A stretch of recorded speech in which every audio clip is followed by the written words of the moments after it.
આપણે રીંગણાનો ઓળો બનાવીશું। શિયાળો આવ્યો છે, શિયાળામાં રીંગણાનો ઓળો બહુ સરસ લાગે છે। આપણે રીંગણું શેકાય એટલી વારમાં આપણે એક મરચું કાપી લીધું છે અને આપણે 2 ડુંગળી કાપવાની છે। તો આપણે 2 ડુંગળીને કટિંગ કરી લેવાની છે। આપણે 4 લસણની કળી લીધી છે, એને વાટી લેવાની છે। થોડુંક અમથું જીરું નાખવાનું છે, થોડુંક જ નાખવાનું છે। 4 દાણા આપણે કાળા મરીના નાખીશું। ઓળાની અંદર કાળા મરી હોય ને મસ્ત લાગે। આપણે આ બધું વાટી લઈશું। આપણે ઓળાને ચાલુ ઉતારી નાખવાની છે। ગરમ લાગે તો ચાકુની મદદથી ઉતારીશું।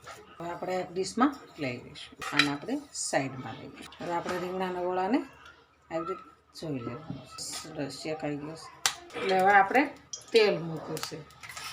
આપણે એમાં જીરું નાખીશું, લીલું મરચું નાખીશું, આપણે એમાં હિંગ નાખીશું। હિંગ નાખીશું પછી આપણે અડધું ટમેટું નાખીશું। આ પ્રમાણે આપણે મીઠું નાખીશું।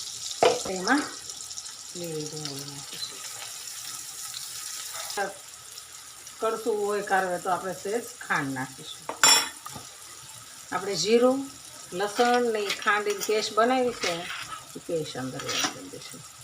લીલું મરચું છે, જીરું છે, આપણે એની અંદર ધાણા જીરું નાખીશું।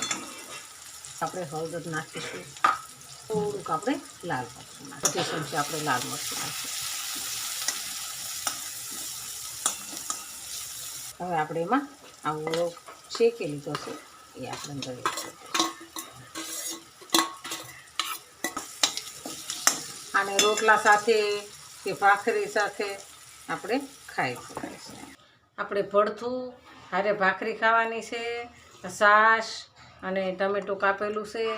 તો હાલો ખાવા। જો આ મારો વિડીયો ગમે તો લાઈક, શેર અને સબસ્ક્રાઈબ કરી દેજો। રાધે રાધે।